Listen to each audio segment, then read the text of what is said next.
இவர் என்னோட டாகுங்க கோம்பை. என்னோட சேனல் பார்க்குறவங்களுக்கு தெரியும் கோம்பை டாகு.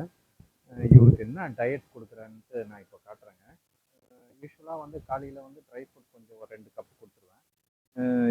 ஈவினிங் மட்டும் ஒரே டைம் தான் ஃபீட் பண்ணுறது, சிக்கன் ரைஸ் ஃபீட் பண்ணுறது. சிக்கன் கூட வெறும் சிக்கனே போட மாட்டேன், அது கூட லிவரு, சிக்கன் லெக்கு ஒரு 3 காம்பினேஷனில் போட்டால் டாக் வந்து நல்லா விரும்பி சாப்பிடும்.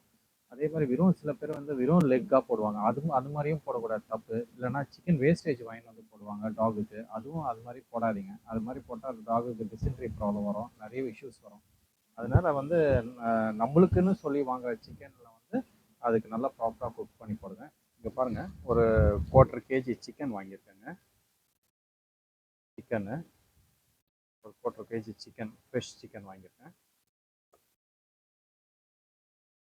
அப்புறமேட்டு ஒரு 1/4 kg வந்து லிவர் வாங்கியிருக்கேங்க.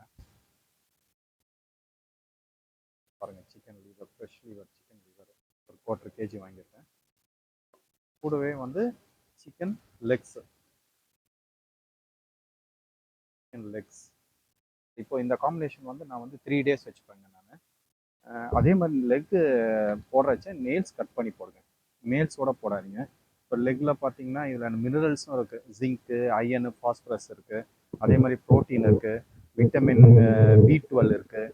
இப்போது லிவரில் பார்த்தீங்கன்னா இதுவும் ஹை ப்ரோட்டீன், டாகுக்கு ரொம்ப ஹெல்ப் ஆகும் க்ரோத்துக்கு. கூடவே வந்து விட்டமின் A இருக்குது, விட்டமின் B12 இருக்குது. இது வந்து ஸ்கின் க்ரோத்து, டாகோட விஷனுக்குன்னா ரொம்ப ஹெல்ப்ஃபுல்லாக இருக்கும். சிக்கன் ஆஸ் யூஷுவல் ஒரு ஒரு பல்க் குவான்டிட்டி ஆஃப் ப்ரோட்டீன் சிக்கனில் இருக்குது டாகுக்கு. அதனால் வந்து இந்த 3 காம்பினேஷனில் வந்து நீங்கள் வந்து ஃபுட் ப்ரிப்பேர் பண்ணி போட்டிங்கன்னா டாகும் வந்து நல்லா விரும்பி சாப்பிடுவாங்க. ஏன்னா வெறும் சிக்கனோ வெறும் லெக்கோ சாப்பிட்டாலும் அவங்களுக்கு போர் ஆகிடும்.